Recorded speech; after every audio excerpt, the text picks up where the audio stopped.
Well, hi guys, it's that time. It's our Bible Teaching Snippet of the day. Well, yesterday I asked everyone at the end of my snippet if they would just let me know what they wanted me to teach on, if they wanted me to stop moving toward the cross and teach on communion, which is the Lord's Last Supper. That's recorded in all four Gospels. And so I am going to stop and I'm going to teach on communion. Now watch this. This is where I'm going to have to be real straightforward, to the point that if you're very religious, like indoctrinated with a lot of teachings, you may be offended. So I'm just going to tell you right now that what I'm going to teach is straight out of what the Greek says, and I'm trying to correct a bunch of wrong junk that we believe. And if you get offended, I can apologize, but I'm not going to change my stand on what God has revealed to me and what I have studied in the Greek wording of the entire book of Corinthians, okay? So let me get started, and I have no doubt that I will have to do this for 2 days in a row because this is a pretty deep teaching, okay?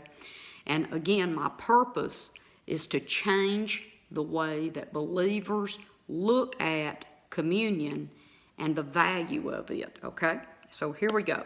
Let me start with saying this, that Paul, in chapter 1, verse 11, he clearly states that he is writing to them to correct some things. Paul has been told a lot of different stuff going on in this new little gathering of believers, and it is just a madhouse. And he is strategically addressing different issues that he has been asked to put in writing and send to this group of baby believers. Now, I think I just hit on something I need to cover. In chapter, and I'm just going to get over here in my notes because I want to be very strategic like Paul was, because I want to be clear. Okay, in chapter 3, verse 1, I'm going to read this. It says, brothers and sisters, so they're believers. In the past, I could not talk to you as I talk to spiritual, mature people. I had to talk to you as I would to people without the Spirit, carnal, fleshly, babies, infants in Christ. I want to set that standard right there. Paul is entering into this letter understanding that none of these people are very grown up in the Lord. They're all babies, they're confused, they don't know what's going on, and they're just, it's a mess, guys, okay?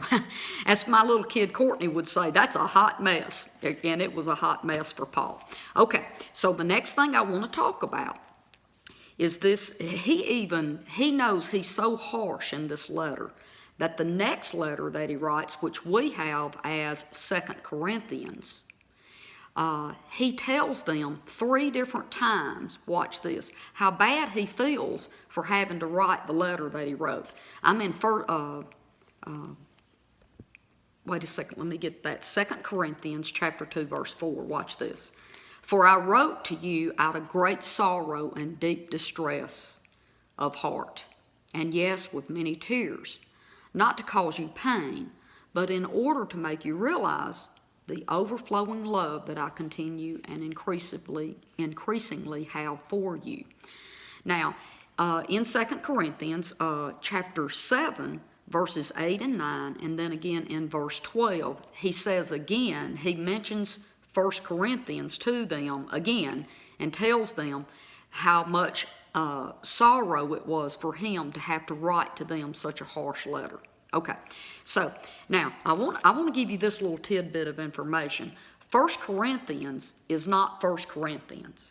The first letter he wrote, he makes reference to in 1 Corinthians 5:9. He says, my previous letter that I wrote to you, I warned you not to be closely associated and hang around with unchaste, impure people who are sexually immoral.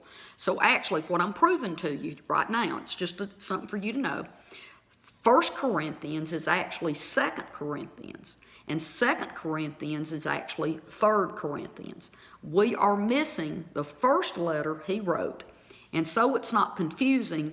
They just put it in here and put it 1 Corinthians and 2 Corinthians because that very first letter is missing. Now, let me get over here and see, I haven't even gotten to the actual communion because I have to, look guys, I have to lay a groundwork for you to understand what Paul is fixing to start talking about when I get over here in chapter 11. And I'm going to start here, okay, in verse 17, because this is where now look, like I said, all through this letter, he's going from one problem to another problem and then another problem, and he's just laying out all of the answers to the issues that this church was having. So here we go. It says here in verse 17, he says, "In the things I tell you, now I do not praise you." So he's letting them know he's not happy. "I do not praise you because when you come together, you do more harm than good. First, I hear that when you meet together as a church, you are divided. There's divisions and arguments among you. And I believe this about some of you." And then he starts talking about the errors and controversy. And then it says that when you come together to meet as a congregation, are you not really eating the Lord's Supper? Is this not about God? And it says the worship meal Jesus told his followers to celebrate in remembrance of his death. And this is because when you eat, each person is eating without waiting for all the others. The wealthy church members are arriving early to avoid sharing the poorer members. Get it? Such social distinctions were common in the Roman world. Okay, so what I want you to, now watch, I want to go one more step. It says, "And some people don't even get enough to eat, while others have too much to drink and are getting drunk. Whew. Do you despise and have contempt for God's church, and so embarrass and humiliate those who are poor and have nothing? What should I tell you? Shall I praise you?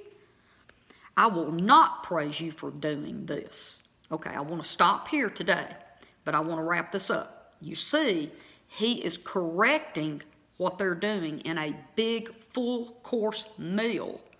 They're getting there early, eating all the good ribeye steaks and leaving the crap, the French fries, for the poor people that get there later because they can't get there in time to get to the good food. And the next part he talks about is the wine, obviously. Here's another correction, that none of the wine was fermented and it wasn't alcoholic. I've never seen anybody get drunk on grape juice, okay, guys? This was fermented wine.